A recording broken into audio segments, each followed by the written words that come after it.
तो बात आपसे ये हो रही थी बच्चों, बात आपसे ये हो रही थी कि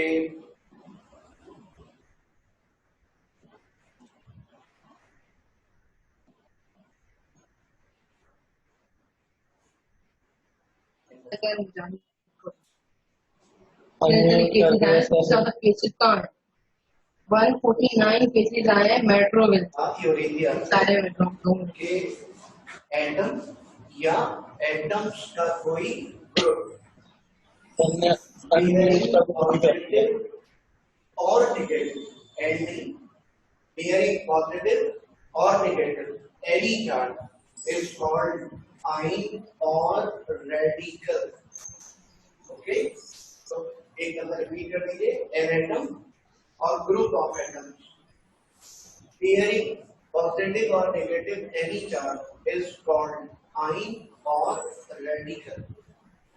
Right? अच्छा, उसके बाद मैंने आपसे कहा था कि positive ion is called cation, और फिर मैंने आपको कैटायन की एग्जांपल दी थी। Negative ion is called A9, और नेगेटिव आयन की मैंने आपको एग्जांपल दी। ओके बच्चों, कल एक बच्चे ने एसएमएस किया था मुझे, और एक बहुत छोटी सी मामूली सी बच्चों जैसी बात पूछी। मैंने बच्चे ने कहा था कि कल के लेक्चर में इंशाल्लाह जवाब दूंगा। बच्चों, कैटाइन का कैट से कोई ताल्लुक नहीं। ओके, कैटाइन का ताल्लुक अगर कैट से होता तो फिर डॉग आयन भी होता, ऐसा नहीं है। ओके, क्या मतलब है कैटाइन, क्या मतलब है एनाइन? बहुत मामूली सा मतलब है। जब हम किसी इलेक्ट्रोलाइट की इलेक्ट्रोलिसिस करते हैं, नाइन्थ में करते थे इलेक्ट्रोलाइट की, जब हम वेरी गुड अब दोबारा प्ले करा, है ना, तो पता है क्या होता है, वो जो पॉजिटिव आयन होता है वो मूव करता है किधर, टुवर्ड्स कैथोड। तो कैथोड की तरफ मूव करने वाले आयन को कहते हैं कैथोड आयन। इन शॉर्ट उसका नाम रख दिया कैटाइन। कैटाइन का मतलब कैथोड आयन, कैथोड की तरफ मूव करने वाले आयन को कहते हैं कैटाइन। जबकि एनोड की तरफ जो आयन मूव करता है वो डेफिनेटली नेगेटिव होता है, तो उस आयन का नाम रखा है हमने एनोड आयन, यानी एनाइन। ओके,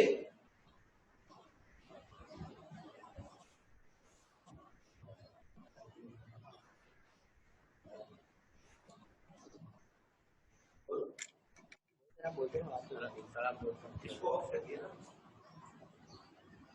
कैमरे में तो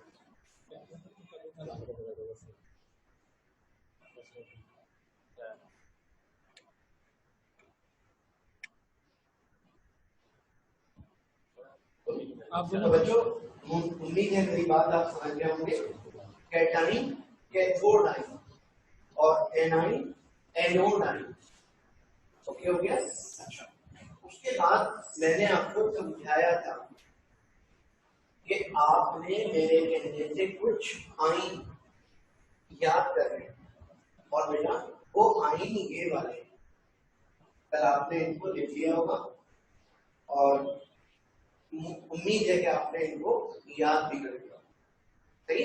अच्छा, ये बात करने के बाद मैंने आपसे कहा था कि अगर किसी एलिमेंट के एटॉमिक मास को, एलिमेंट का एटॉमिक मास होता है, अगर किसी एलिमेंट के एटॉमिक मास को आप ग्राम में एक्सप्रेस कर दें तो फिर हम उसको एटॉमिक मास नहीं कहते, फिर हम उसे ग्राम एटम या ग्राम एटॉमिक मास कहते हैं। ओके, तो आप बताइए जल्दी से, ग्राम एटम, ग्राम एटॉमिक मास एक ही बात है। एक बच्चे ने मैसेज भेजा था कि इसी को मोलर मास कहते हैं। हाँ बिल्कुल, 100%। इसी को मोलर मास कहते हैं, मगर बेटा इसको मोलर मास हम जब करेंगे जब हमें इसको कहने की जरूरत पड़े। अभी आप अपने दिमाग में डबलिंग मत करें, अलग अलग बातें मत सोचें, सीक्वेंस से करें। तो क्या होता है ग्राम atomic mass? The atomic mass of an element when expressed in gram is called gram atom or gram atomic. For example, atomic mass of carbon, atomic mass of carbon is equal to 12 AMU. Carbon का atomic mass 12 AMU है। और अगर हम इसको ग्राम में express कर दें तो ग्राम एटॉमिक मास बन जाएगा। तो gram atomic mass of carbon is equal to 12 gram. Okay, यहां तक मैं आपसे बात करके गया। आज मुझे अपनी बात को यहां से रीस्टार्ट करना है और बच्चों बात यहां से शुरू कर दी। अब आप मेरी एक मामूली सी बात को अच्छा करके सुनेंगे, ठीक है? और वो बात ये है,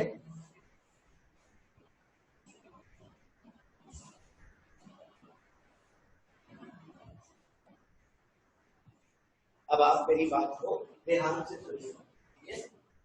मैं आपके सामने एक मॉलिक्यूल लिख रहा हूं। बच्चों मैं आपके सामने एक मॉलिक्यूल लिख रहा हूं। ये देखिए CO2, ठीक है? चलिए इंग्लिश में लिख देता हूं। बच्चों CO2 का मतलब कार्बन डाइऑक्साइड, राइट? इसमें एक मॉलिक्यूल है, इसमें कार्बन एटम कितने हैं? 1। तो कार्बन का एटॉमिक मास बना 12, सही है? और बच्चों ऑक्सीजन एटम कितने हैं? 2, ठीक है? एक ऑक्सीजन का मास 16, 2 ऑक्सीजन का मास 32, सही है? आप अगर इसको प्लस करें तो ये बन जाएगा 44 AMU। तो पता ये चला कि कार्बन डाइऑक्साइड का मॉलिक्यूलर मास 44 AMU, सही है?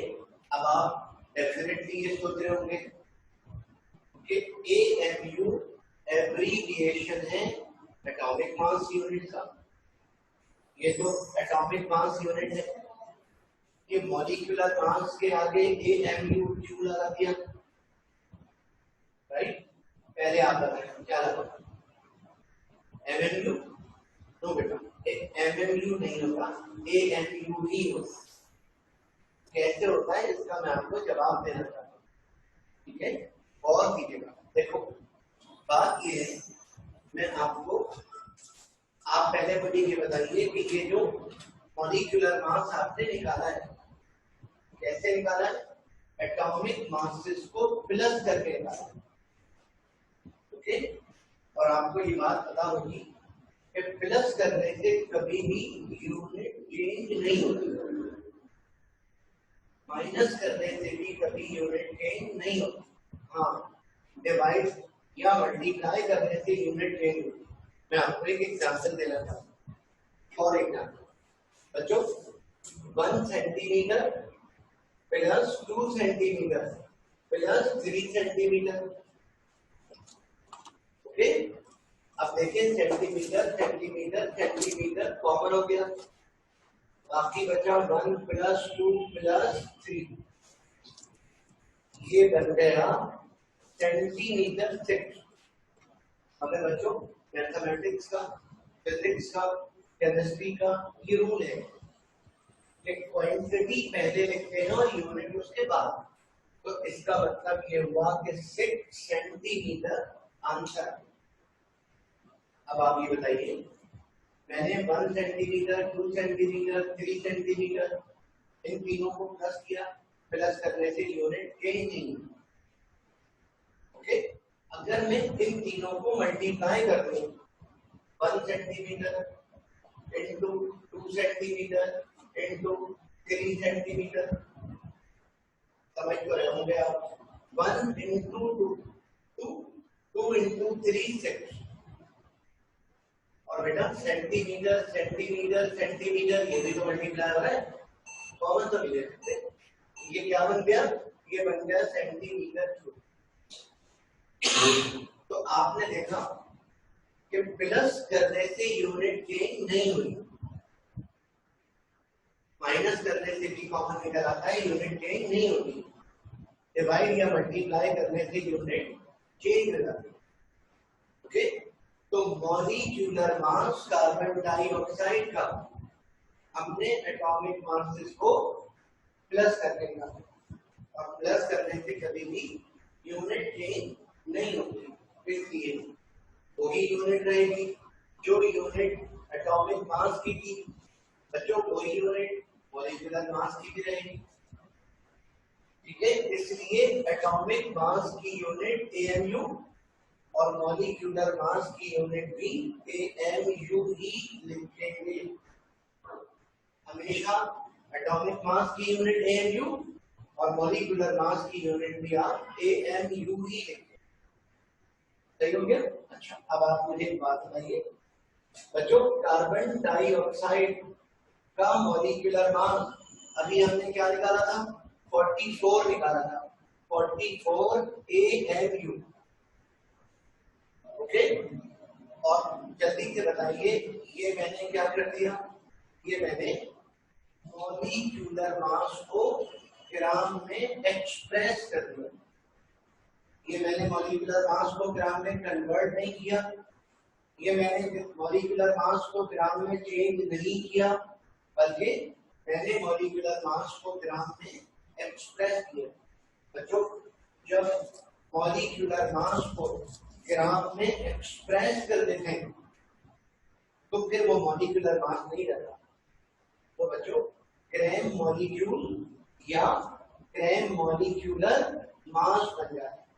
बिल्कुल उसी तरह जिस तरह एटॉमिक मास को ग्राम में एक्सप्रेस करने से ग्राम एटॉमिक मास बन जाता है, बच्चों बिल्कुल उसी तरह मॉलिक्यूलर मास को ग्राम में एक्सप्रेस करने से ग्राम मॉलिक्यूलर मास बन जाता है। तो बताइए ग्राम मॉलिक्यूलर मास की डेफिनेशन क्या होगी? The molecular mass of a compound, क्योंकि मॉलिक्यूलर मास एलिमेंट का नहीं, मॉलिक्यूलर मास कंपाउंड का होता है। The molecular mass of a compound when expressed in gram is called gram molecule or gram molecular mass। ये तो दोनों डेफिनेशन बिल्कुल सेम होगी। Atomic mass expressed in gram is called gram atomic mass। molecular mass expressed in gram is called gram molecular mass। और आप में से अगर किसी के ध्यान में ये आ रहा है कि मोलर मास क्या होता है, कुछ नहीं होता, यही होता है ग्राम एटॉमिक मास और ग्राम मॉलिक्यूलर मास, इन दोनों को हम मोलर मास कहते हैं। बाद में कहेंगे जब जरूरत पड़ेगी, फिलहाल रिपीट कर दीजिए। The atomic mass of an element when expressed in gram is called gram atom और ग्राम एटॉमिक मास, और the molecular mass of a compound when expressed in gram is called gram molecule और gram molecular mass। हाँ बेटा, ऊपर की तरफ कोई example generate कर लीजिए, और एग्जाम्पल जी पढ़ के बताइए। Molecular mass of carbon dioxide is equal to 44 AMU। Carbon dioxide का मॉलिक्यूलर मास 44 AMU, इसको ग्राम में एक्सप्रेस करते हैं तो क्या होगा, therefore gram molecular mass of carbon dioxide is equal to 44 gram. यानी जितना एटॉमिक मास होता है ग्राम में एक्सप्रेस करने के बाद उतना ही ग्राम एटॉमिक मास हो जाता है। जितना मॉलिक्यूलर मास होता है ग्राम में एक्सप्रेस करने के बाद उतना ही ग्राम मॉलिक्यूलर मास बन जाता है। ओके, ये बात क्लियर है? यहाँ तक कोई इश्यू नहीं। इन दोनों को मोलर मास इंशाल्लाह आइंदा बोलेंगे, जब जरूरत पड़ेगी जब बोलेंगे। तो एटॉमिक मास को एक्सप्रेस करते हैं अगर इन ग्राम, तो ग्राम एटॉमिक मास, मॉलिक्यूलर मास को एक्सप्रेस करते हैं अगर हम इन ग्राम, ठीक है, बन जाता है ग्राम मॉलिक्यूलर मास। ये बच्चों केमिस्ट्री के फंडामेंटल कॉन्सेप्ट है। अब आइए केमिस्ट्री का एक फंडामेंटल कॉन्सेप्ट मैं आपसे मजीद डिस्कस करता हूँ। ओके, आप अपने रजिस्टर में हेडिंग बनाएंगे मोल। ठीक है बच्चों, आप अपने रजिस्टर में हेडिंग बनाएंगे मोल और मेरी बात को तवज्जो से सुनिए। ठीक है, सुनिए और जवाब दीजिए।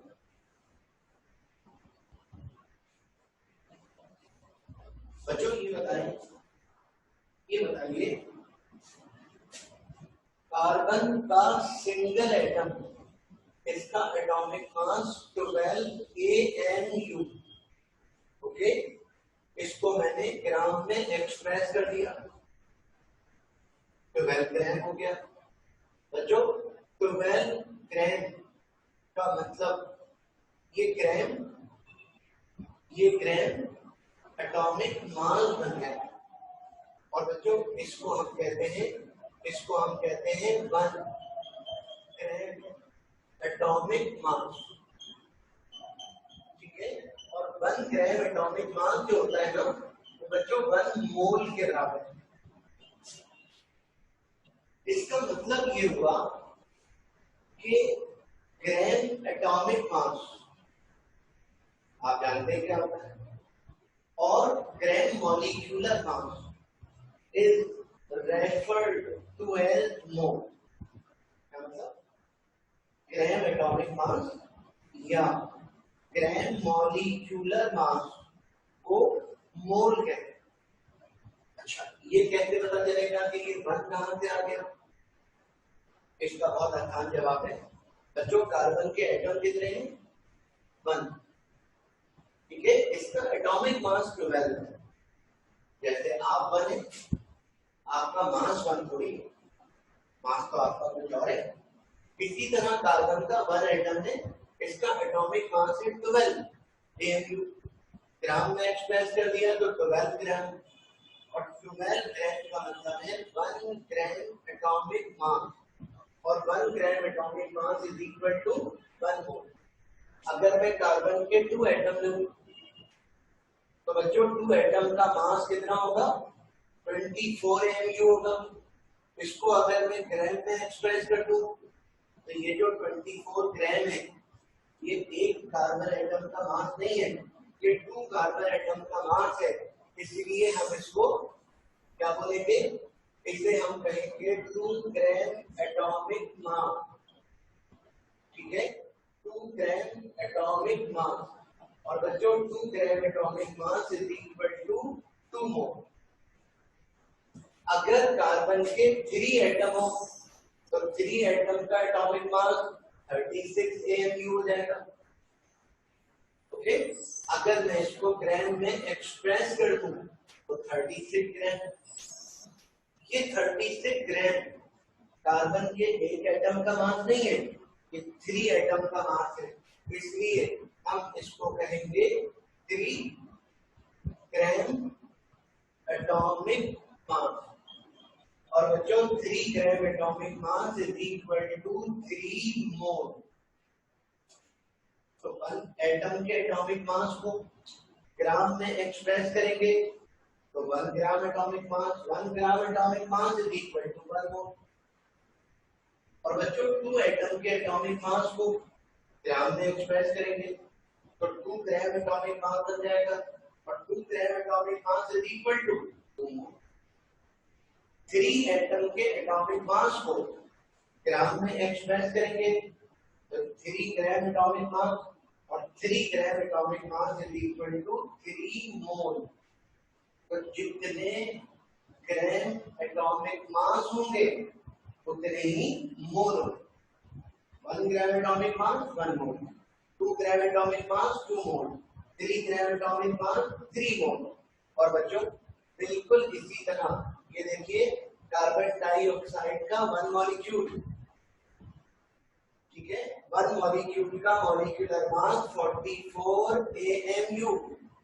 मैंने इसको ग्राम में एक्सप्रेस कर दिया, ये बन जाएगा ग्राम मॉलिक्यूलर मास। अब ये कितने ग्राम मॉलिक्यूलर मास के बराबर होगा? तो ये देखिए कार्बन डाइऑक्साइड के मॉलिक्यूल कितने हैं? जो कार्बन डाइऑक्साइड के मॉलिक्यूल 1 है, CO2 को 1 मॉलिक्यूल कहते हैं, तो 1 मॉलिक्यूल के मॉलिक्यूलर मास को ग्राम में एक्सप्रेस करेंगे जब, तो ये बनेगा 1 ग्राम मॉलिक्यूलर मास, और 1 gram molecular mass is equal to 1 मोल।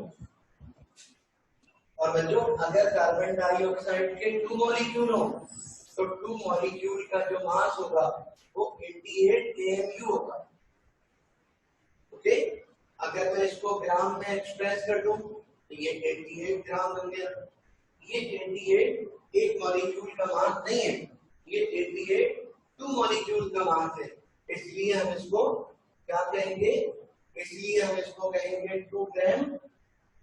बच्चों 2 ग्राम मॉलिक्यूलर मास, और 2 gram molecular mass is equal to 2 mole. अगर 3 मॉलिक्यूल हो तो डेफिनेटली 3 ग्राम मॉलिक्यूलर मास बनेगा, और 3 gram molecular mass is equal to 3 mole. तो बताइए मोल क्या बना? ग्राम एटॉमिक मास, और gram molecular mass is referred to as mole. कैसे कैसे बेटा लिखोगे कैसे इसको? शाबाश, जरा मुझे एक लाइन की तो डेफिनेशन है, जरा मुझे लिखकर बताइएगा। मोल किसको कहते हैं? ये बेटा मोल किसको कहते हैं? ग्राम एटॉमिक मास और gram molecular mass is referred to as mole. Urdu में कैसे बोलेंगे? ग्राम एटॉमिक मास या ग्राम मॉलिक्यूलर मास को मोल कहते हैं। ठीक है, इससे ज्यादा मुझे नहीं लगता कि दुनिया में कोई आसान डेफिनेशन होगी। बच्चों ग्राम एटॉमिक मास और gram molecular mass is referred to as mole. Clear? अच्छा, अब जरा मेरी अगली बात सुनिए। अब बेटा अगली बात सुनिए, और अगली बात ये है, अगली बात बच्चों ये है, अगली बात बच्चों ये है, अगर हमें किसी भी सब्सटेंस का, अच्छा सब्सटेंस जब कहते हैं तो मतलब एलिमेंट या कंपाउंड कोई भी, अगर हमें किसी भी सब्सटेंस का मास बताओ, राइट, तो हम उसके नंबर ऑफ मोल आराम से कैलकुलेट कर सकते हैं। ठीक है, क्या मतलब? जी पढ़ के बताइए। If mass of a substance is given, अगर किसी भी सब्सटेंस का मास गिवन हो तो क्या होगा? It's number of mole can be determined. इसके number of mole can be determined with the help of following formula. और बच्चों फार्मूला वही है जो आपने बचपन में पढ़ा था। फार्मूले चेंज होते नहीं ना बेटा, एक्सप्लेनेशन चेंज होती है, वो तो चेंज होने जा रही है। मोल का फार्मूला अभी भी वही है। क्या? Mole is equal to mass of given substance in gram. Repeat करो बेटा, mass of given substance in gram, given substance का मास अपॉन ग्राम एटॉमिक और ग्राम मॉलिक्यूलर मास। किसी भी सब्सटेंस के मास को क्या करते? डिवाइड कर देते, इससे उसके ग्राम एटॉमिक मास से या उसके ग्राम मॉलिक्यूलर मास से। अब डेफिनेटली इसको लेकर आप ये सोच रहे होंगे कि पता कैसे चलेगा कि ग्राम एटॉमिक मास से डिवाइड कब करना है और किसको करना है? ग्राम मॉलिक्यूलर मास से डिवाइड कब करना है, किसको करना है, ये बात कैसे पता चलेगी? ये बात बहुत आसानी से पता चल सकती है। वो कहते हैं अगर मोल किसी एलिमेंट के निकाल रहे हैं, मोल अगर किसी एलिमेंट के निकाल रहे हैं तो डेफिनेटली एलिमेंट का तो ग्राम एटॉमिक मास ही होगा, और मोल अगर किसी कंपाउंड के निकाल रहे हैं तो कंपाउंड का तो बेटा ग्राम एटॉमिक मास नहीं होता ना, कंपाउंड का तो ग्राम मॉलिक्यूलर मास होता है, राइट? अब ये कैसे पता चलेगा कि गिवन सब्सटेंस एलिमेंट है या कंपाउंड है? ये आराम से पता चल जाएगा, इसकी फिक्र करने की जरूरत नहीं, ये मैं आपको समझा दूं, ये मैं आपको बता दूं।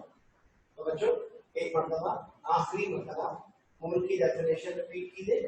ग्राम एटॉमिक मास और एंडिंग और ग्राम एटॉमिक मास और gram molecular mass is referred to as mole. Okay हो गया? अच्छा, और मोल किस तरह फाइंड करते हैं? Mass of given substance divided by याद रखिएगा, mass of given substance in kilogram नहीं, mass of given substance milligram नहीं, mass of given substance in gram, और डिवाइडेड बाय ग्राम एटॉमिक या ग्राम मॉलिक्यूलर मास। ओके? अच्छा, अब आपने करना ये है, मुझे उम्मीद है ये काम तो आपने लिख लिया होगा। अब आपने बच्चों करना ही होगा, अब आपने करना ही होगा, आपने एक क्वेश्चन लिखना है जो बात हमने सीखी है बच्चों, इसे अब परफॉर्म करेंगे, प्रैक्टिकली इसको करके देखेंगे। वो कहते ये P1 लिखा हुआ है बच्चों, P1 मतलब problem number 1।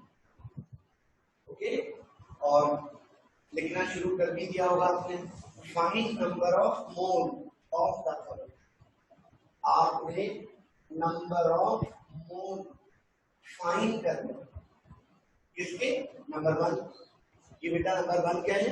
20 gram carbon, 20 gram carbon, और नंबर 2 50 ग्राम कार्बन डाइऑक्साइड, और बच्चों नंबर 3 100 ग्राम पोटेशियम, और नंबर 4 200 ग्राम पोटेशियम क्लोरेट।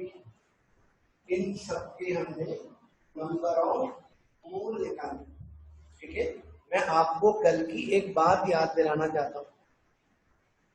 कल मैंने आपसे एक बात बोली थी, कल मैंने आपसे कहा था कि अगर मेरा कहना मानकर आपने वो जो 12 रेडिकल मैंने आपको दिए थे, अगर आपने उनके नेम, उनके फार्मूले और उनके चार्जेस अगर याद कर लिए तो देखिए, छोटी सी मिसाल देता हूँ। उसी में मैंने आपको कल लिखवाया था ClO3 -1, और आपने इसका कल नेम लिखा था। क्या नेम लिखा था? क्लोरेट, क्लोरेट, और ये सिंबल है पोटेशियम का। तो अगर मैं यहाँ पर लगा दूं K, तो बच्चों K प्लस और ClO3 माइनस, प्लस माइनस बराबर हो गए, तो नाम क्या बना इसका? Potassium chlorate. आप अगर वो तमाम रेडिकल अच्छी तरह याद कर लेंगे तो आपको कंपाउंड के बिल्कुल करेक्टेड नेम लिखने में बहुत आसानी होगी, रटना नहीं पड़ेगा ना, याद नहीं करना पड़ेगा ना, आप आराम से इसको याद करेंगे। ठीक है? अच्छा, एक और बात, मैंने आपको अभी अभी जो क्वेश्चन लिखवाया बच्चों, इस किस्म के क्वेश्चन आपने क्लास 9 में भी किए थे, मगर अब आपने इन क्वेश्चंस को 9 क्लास की तरह नहीं करना। कोई डेटा नहीं बनाना, राइट? कोई गिवन की हेडिंग नहीं बनानी, कोई रिक्वायर्ड की हेडिंग नहीं बनानी, कोई फार्मूला नहीं लिखना, बहुत शॉर्ट करके करना। अगर आप अभी भी 9th क्लास में होते तो मना पाता, अभी भी मैं आपको डेटा बनवाता, लेकिन अब आपको ऐसा करने की नीड नहीं। फिर बेटा कैसा करने की नीड है? इनमें से एक पार्ट मेरे साथ मिलकर, इनमें से एक पार्ट आप मेरे साथ मिलकर सॉल्व करेंगे।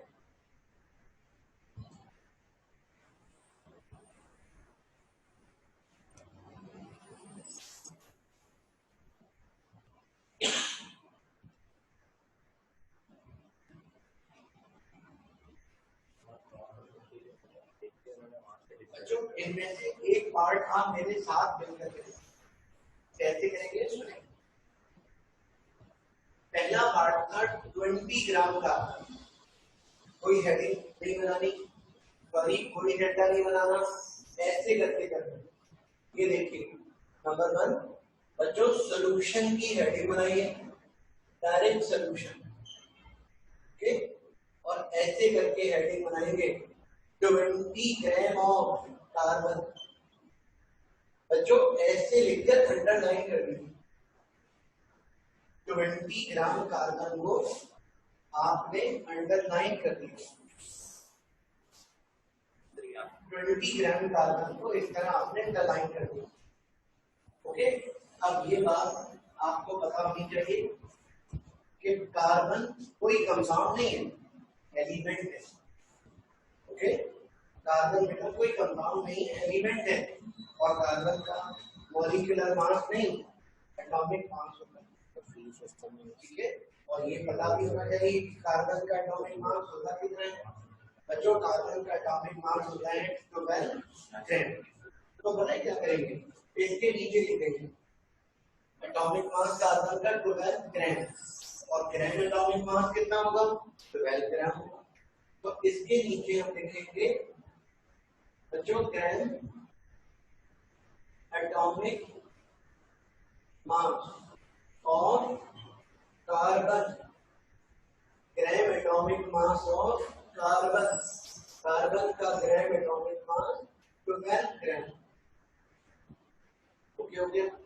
अच्छा, अब इसके बाद आपने ऐसे करके लिखना है नाउ, और बच्चों नाउ लिखकर ये देखिए आपने सबसे पहले हेडिंग बनाई और कार्बन का ग्राम एटॉमिक मास लिखा, और कार्बन का ग्राम एटॉमिक मास 12 ग्राम। और बच्चों ग्राम एटॉमिक मास लिखने के बाद नाम लिखकर फार्मूला लिखेंगे। कैसे लिखेंगे, mole is equal to mass of substance in gram, okay, divided by definitely carbon का ग्राम एटॉमिक मास होगा, ये रहा कार्बन का ग्राम एटॉमिक। आपको ग्राम मॉलिक्यूलर मास लिखने की नीड नहीं है, तो मास of substance in gram divided by gram atomic मास। अब बताओ बेटा सब्सटेंस का मास कितना है, 20, तो मास की जगह 20 लिख दीजिए। कार्बन का ग्राम एटॉमिक मास कितना है, 12, तो 20/12 कैलकुलेटर आपके पास होगा। जब आप इन दोनों को डिवाइड करेंगे तो बच्चों आंसर आ जाएगा 1.664। तो बताइए जरा कि 20 ग्राम कार्बन, बच्चों 20 ग्राम कार्बन 1.6 मोल के बराबर होगा। डेसिमल के बाद 2 डिजिट लिख सकते हैं, अगर डेसिमल के बाद जितने ज्यादा डिजिट लिखेंगे उतनी ज्यादा एक्यूरेसी होगी। तो 3 डिजिट लिखने की अपनी आदत बना लीजिए, तो 1.6 मोल। अब जल्दी बताइए बेटा नंबर 2 कौन है, शाबाश। नंबर 2 बच्चों 50 ग्राम कार्बन डाइऑक्साइड। अब कार्बन डाइऑक्साइड कोई एलिमेंट नहीं है, बल्कि कार्बन डाइऑक्साइड कंपाउंड है। इसका एटॉमिक मास नहीं, मॉलिक्यूलर मास होगा। कैसे निकालोगे, कार्बन 12 और 2 ऑक्सीजन 32, ये बन गया 44। और अगर इसको ग्राम में एक्सप्रेस कर दें तो ये बन जाएगा ग्राम मॉलिक्यूलर मास। बच्चों इस तरह लिखना है, ग्राम मॉलिक्यूलर मास ऑफ CO2 और ब्रैकेट में आपने लिखकर बनाना है कि कार्बन 12 ऑक्सीजन 2 है तो 32 और ये बन गया 44 ग्राम ग्राम मॉलिक्यूलर मास। बस अब बताओ क्या करोगे नाउ, और बच्चों नाउ लिखकर mole is equal to mass of given substance divided by, अब ग्राम एटॉमिक मास नहीं आएगा, अब ग्राम मॉलिक्यूलर मास आएगा। ये बात हमें कभी भी कोई बताएगा नहीं, ये हमें खुद ही पता होनी चाहिए। कार्बन एलिमेंट है तो ग्राम एटॉमिक मास होगा, कार्बन डाइऑक्साइड बच्चों कंपाउंड है तो डेफिनेटली ग्राम मॉलिक्यूलर मास होगा। अब बताइए सब्सटेंस का मास कितना है 50 और ग्राम मॉलिक्यूलर मास कितना है 44, तो 50 अपॉन 44 मतलब 1.136 मोल। ओके हो गया, ठीक है। तो आपने इसको ऐसे शॉर्ट करना है, आगे जाकर हम इस काम को मजीद शॉर्ट करेंगे। अब बढ़ाकर लिखने की जरूरत नहीं है, नीड नहीं है, आपने इसको मजीद शॉर्ट करना होगा। लेकिन जब मैं आपसे कहूंगा जब, जल्दी से बताइए नंबर 3 जी बेटा, नंबर 3 कौन है 100 ग्राम पोटेशियम। और बच्चों पोटेशियम कंपाउंड नहीं है, एलिमेंट है, इसका एटॉमिक मास है, इसका एटॉमिक मास होगा मॉलिक्यूलर मास नहीं। उम्मीद है कि आप में से किसी न किसी बच्चे को इसका एटॉमिक मास याद होगा, रिपीट कीजिए। पोटेशियम का एटॉमिक मास 39 AMU और ग्राम एटॉमिक मास कितना होगा 39 ग्राम। तो बच्चों gram atomic mass of potassium, potassium का gram atomic mass 39 okay gram. Now mole is equal to जी बेटा mass of substance divided by gram atomic mass. हाँ जी, सब्सटेंस का मास कितना है 100 बच्चों, सब्सटेंस का मास कितना है 100 और ग्राम एटॉमिक मास कितना है 39, ठीक है। 100 को 39 से डिवाइड कर दीजिए, 100 को 39 से डिवाइड करेंगे जब तो 2.564 मोल। ओके, मुझे उम्मीद है के साथ साथ आप लिख भी रहे होंगे। जल्दी से जवाब दीजिएगा नंबर 4 क्या है 200 ग्राम पोटेशियम क्लोरेट। और बच्चों पोटेशियम क्लोरेट कोई एलिमेंट नहीं है, पोटेशियम क्लोरेट कंपाउंड है, इसका एटॉमिक मास नहीं मॉलिक्यूलर मास होगा। कैसे निकालेंगे, पोटेशियम जानते हैं 39, क्लोरीन आप जानते हो 35.5, ऑक्सीजन 16, 3 का 48। तीनों को जब आप प्लस करोगे तो बनेगा 122.5 और ग्राम में एक्सप्रेस कर देंगे तो ग्राम मॉलिक्यूलर मास बनेगा। तो पोटेशियम क्लोरेट एलिमेंट नहीं है, कंपाउंड है, इसका ग्राम मॉलिक्यूलर मास होगा। और बेटा मास भी अवेलेबल है, ग्राम मॉलिक्यूलर मास भी अवेलेबल है। क्या करेंगे now mole is equal to mass of substance divided by gram molecular mass। Okay हो गया। अब जल्दी से बताइए सब्सटेंस का मास कितना है 200 और बच्चों ग्राम मॉलिक्यूलर मास कितना है 122.5। तो 200 को 122.5 से जब डिवाइड करेंगे तो 1.632 मोल। ओके, 1 मिनट का मैं आपको टाइम दे रहा हूं, आप इस टाइमिंग में जल्दी से इसको नोट कर लीजिए और एक छोटा सा आपको होमवर्क देना है।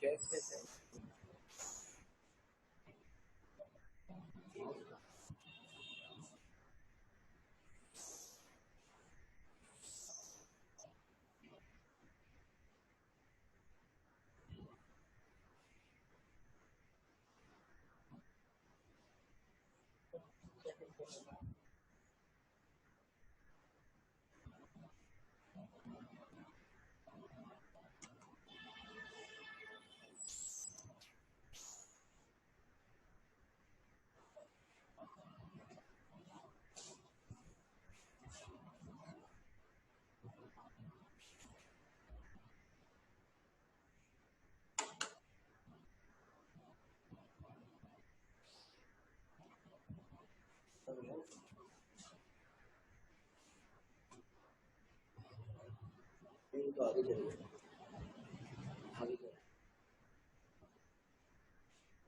जी बेटा, आप तमाम बच्चों के मैंने आंसर देख लिए, सबके आंसर करेक्ट है।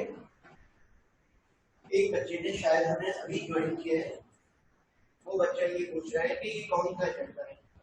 ये बेटा चैप्टर 1 है और चैप्टर 1 का बिल्कुल इनिशियल है, स्टार्ट है। आप यहीं से अपने आप को ज्वाइन करेंगे, ठीक है। अच्छा, आज की आखिरी बात, मुझे उम्मीद है कि आपको ये क्वेश्चन समझ में आ गया होगा। अब बच्चों, आपने ऐसा एक क्वेश्चन घर से करना, खुद से करना, होमवर्क में करना, ओके, ठीक है। मैं आपको क्वेश्चन दिखा रहा हूँ, वो क्वेश्चन बच्चों T2 है और देखिए क्या लिखा हुआ है, calculate number of moles of the following. आपने 200 ग्राम गोल्ड, 250 ग्राम सिल्वर, 300 ग्राम जिंक सल्फेट, 500 ग्राम सिल्वर नाइट्रेट, आपने इन चारों के क्या करने हैं, नंबर ऑफ मोल निकालने, ठीक है। अच्छा, इस क्वेश्चन में आपको कुछ एलिमेंट के एटॉमिक मासेस की नीड होगी। हालांकि एटॉमिक मास आप बुक से भी ढूंढ सकते हैं, लेकिन पता नहीं आपके पास बुक होगी या नहीं होगी, कोई बात नहीं, मैं आपकी हेल्प कर दूंगा, ठीक है। अच्छा बच्चों, सिल्वर Ag, इसका एटॉमिक मास 108 AMU। गोल्ड, जिसका सिंबल है AU, ठीक है, 197.2 AMU, ओके। बच्चों, जिंक 65.4 AMU, सल्फर 32 AMU, बच्चों ऑक्सीजन 16 AMU। ये इन तमाम एलिमेंट के एटॉमिक मासेस हैं, ओके। ये वैसे आप खुद भी ढूंढ सकते हैं और हो सकता है कि आपको याद हो, ठीक है बच्चों। अच्छा, अगर कुछ लिखने से रह गया हो, चंद सेकंड के लिए मैं वो क्वेश्चन आपको दोबारा दिखा देता हूँ। अगर कुछ लिखने से रह गया हो तो आज का हम ये लेक्चर गूगल क्लासरूम पर अभी कुछ देर बाद अपलोड करेंगे, आप इसको दोबारा भी देख सकते हैं, ठीक है। मैं आपको बता दें बोलकर 1 मिनट के लिए केमिस्ट्री के नोट्स आपका केमिस्ट्री के नोट्स जी बेटा, केमिस्ट्री के नोट चैप्टर 1 अवेलेबल है, चैप्टर 1 के नोट बेटा अवेलेबल है। आप लेना चाहें तो मैं कॉलेज 3 to 7 टाइमिंग है, इन टाइमिंग में आकर ले सकते हैं, ठीक है। अच्छा, मुझे उम्मीद है ये टॉपिक मार्क्सेस आपने देख लिए होंगे, लिख भी लिए होंगे, आप इन्हें खुद भी सर्च कर सकते हैं। और अगर क्वेश्चन लिखने से रह गए तो चंद सेकंड के लिए मैं आपको ये मामूली सा क्वेश्चन दोबारा दिखा दूं, देख लीजिए और लिख लीजिए, ठीक है। इंशाल्लाह इसी टाइमिंग में आपसे कल मुलाकात होगी, ठीक है। अपना बहुत ख्याल रखिएगा, अपने पेरेंट्स का बहुत ख्याल रखिएगा, ठीक है। इस क्वेश्चन को लिखकर आप चैट ऑफ करना, ठीक है। जो क्वेश्चन आपने अभी पूछे उनका जवाब मैं आपको इंशाल्लाह कल दूंगा, ठीक है। Thank you.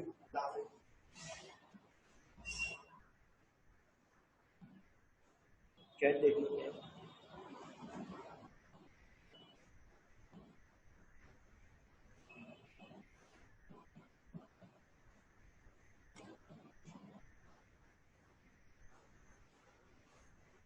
बहुत रिकॉर्डिंग क्या स्टॉप रिकॉर्ड। यस। कुछ भी नहीं,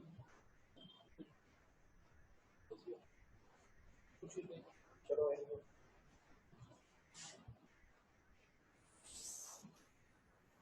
आज प्रॉब्लम क्यों हो रही है? Sir left